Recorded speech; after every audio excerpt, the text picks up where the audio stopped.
ওই দিন আমরা গসাগু নির্ণয় করার ফ্লোচার্ট কিভাবে আঁকতে হয় তা আমরা শিখেছি। আজকে আমরা শিখব হচ্ছে ওই ফ্লোচার্ট থেকে কিভাবে সি প্রোগ্রাম লিখতে হয়। আর সি প্রোগ্রাম লেখার জন্য প্রথমে হচ্ছে হ্যাশ ইনক্লুড, তারপর হচ্ছে স্টুডিও ডট এইচ, তারপর হচ্ছে মেইন,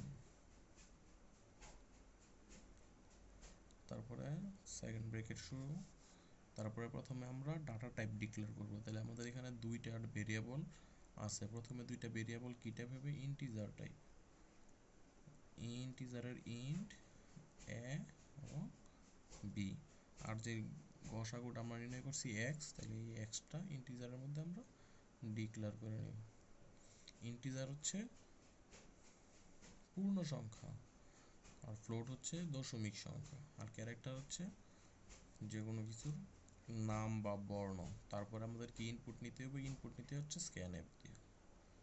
স্ক্যানএফ, যেহেতু এখানে দুইটা ইনপুট নিতে হবে তাই দুইটা %d এখানে কমা %a %b, প্রত্যেকটা লাইন শেষে সেমিকোলন। তারপরে প্রথমে এই ইফ কন্ডিশনটা ব্যবহার করতে হবে। ইফ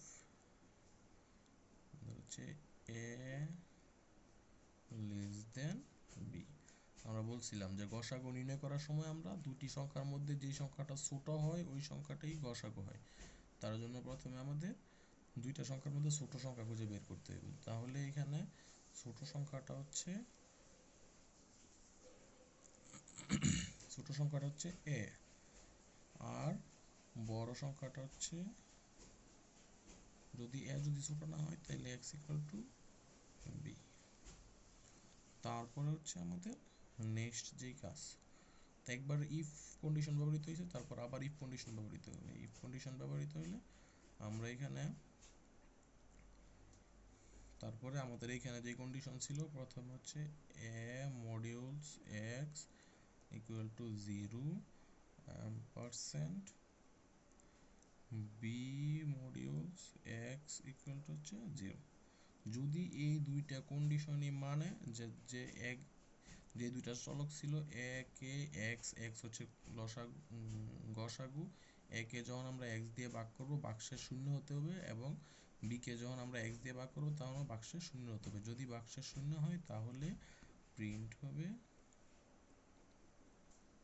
%d gcd হচ্ছে x। ঠিক আছে? আর যদি না হয় তাহলে এলস হওয়ার পরে এলস হবে হচ্ছে x হচ্ছে x - 1। তারপরে এটা চলে যাবে হচ্ছে গো টু এগেইনে।